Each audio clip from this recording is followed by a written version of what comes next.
Okay, here we have an adjustable knuckle.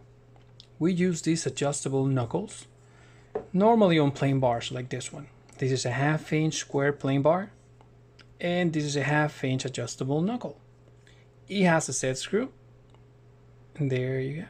So you just insert this knuckle and you can move it up or down, and you can position this knuckle wherever you want at any location on a plain bar like this one. Is 1 inch and 7/8 high. It has a Z screw. It's made out of aluminum. This one is satin black. Let me see if you can see it. It's just a little bit shiny, not too much.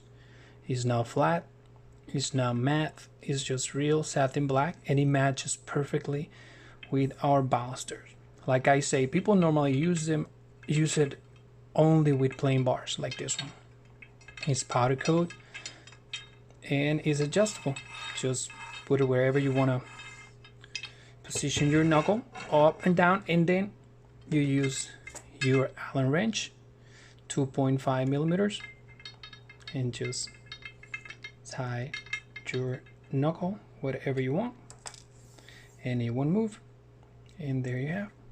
People use them when they want to create different patterns, or when the distance from the cap to the bottom of the rail is not a standard. It's when it's one of those cases or an old house that is out of code. There you can use these adjustable knuckles and create a beautiful pattern. Real satin black, 1/2 inch adjustable knuckle. And this is how it looks. You can put the set screw down so people don't see it when they're walking. They don't see it from the top because it's on the bottom. Satin black. Let me see if you can see. There you go. Real satin black. 1/2 inch square adjustable